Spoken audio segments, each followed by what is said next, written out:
Olá, amados, graça e paz, tudo bem? Eu sou o pastor Goulart e gostaria de conversar um pouquinho com você a respeito do enunciado desse vídeo. Quem é o ladrão a quem Jesus se refere no Evangelho de João, no capítulo 10, o versículo 10? O ladrão não veio senão a roubar, a matar e a destruir, mas eu vim para que tenham vida e a tenham em abundância. São palavras de Jesus, então fica fácil identificarmos que é Jesus quem traz vida e vida em abundância. Mas e o ladrão? A quem Jesus está se referindo? Não são poucas as pessoas e nem poucas as vezes que nós ouvimos que o diabo veio para roubar, matar e destruir. Isso não deixa de ser verdade. O diabo de fato veio para roubar, matar e destruir tudo aquilo que diga respeito a Deus em nossas vidas. Mas será que nesta passagem especificamente Jesus está se referindo ao diabo? Será que o ladrão a quem Jesus se refere é este inimigo das nossas almas? Nós precisamos analisar essa palavra em um contexto. Este, que é o 9º discurso de Jesus, ele é proferido após um milagre que você deve lembrar.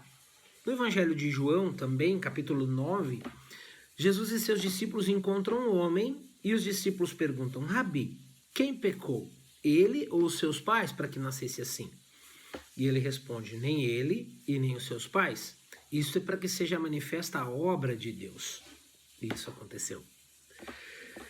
Jesus unta os olhos do homem com barro, manda que ele se lave no tanque de Siloé, ele volta vendo. Ali há uma pequena celeuma entre este homem e os seus vizinhos. Não era este o cego que mendigava? Como agora vê? E ele fala: o homem chamado Jesus conta a história. Esses vizinhos pegam, levam o tal ex-cego até os fariseus e lá ocorre uma outra celeuma. Chamam inclusive os pais dele, para que eles pudessem confirmar se era ou não era o cego, filho deles. Lembra lá, o pai fala: pergunte para ele tem idade. Nessa celeuma encerra de uma certa forma. Ele fala: sendo ele pecador ou não, eu não sei. O que eu sei é que eu era cego e agora vejo. Pergunta se eles querem serem discípulos de Jesus. Diz: nós não, nós somos discípulos de Moisés. Queres seguir a ele, tu? Nós não sabemos de onde ele vem. E o homem fala: aí está. Vocês não sabem de onde ele vem e ele me cura as vistas. Nunca se viu curar-se um cego de nascença antes. Aí o expulsam. Tu nascestes todo em pecado e queres ensinar a nós? Quando inicia o capítulo 10, Jesus inicia com uma parábola, falando que o pastor entra pela porta do aprisco. Quem entra por outro lugar é ladrão e salteador. Mas Jesus entra pela porta, o pastor entra pela porta.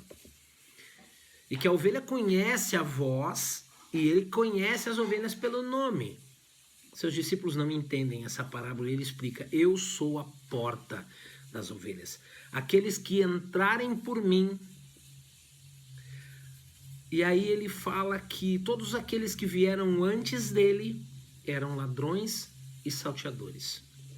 Nesse contexto, a gente entende que Jesus está falando de falsos profetas, de homens que ensinavam a palavra de Deus de forma errada, os fariseus especificamente.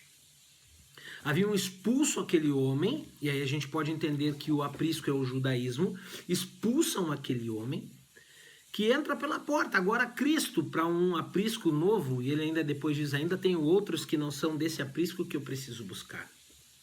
O porteiro, Espírito Santo, abre a porta para que nós entremos. Mas Jesus está especificamente no João 10:10 referindo-se a falsos profetas. Se nós trouxermos isso para hoje, homens e mulheres que mudam o que é sagrado, que mudam o entendimento da palavra de Deus e que ensinam coisas que de fato não são conforme a palavra de Deus a ensina. Trazem o evangelho para aquilo que apraz a sua própria vontade, os desejos do seu ventre, como nós ouvimos na palavra de Deus em outra passagem. Então, o ladrão a quem Jesus se refere não é o diabo.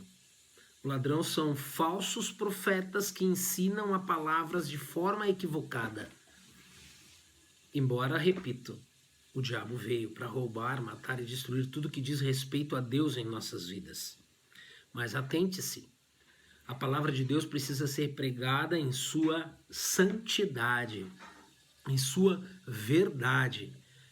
e não aquilo que apraz a minha vontade, ou como fala em outra passagem, entendimentos pessoais. A palavra não é de entendimento pessoal. Amém? Convido você a conhecer o núcleo de teologia do Ministério Sementes. Lá, sou um dos professores de teologia básica. Você será bem-vindo. Deus abençoe e que você possa ter o restante de dia abençoado por Jesus. Amém? Abraço.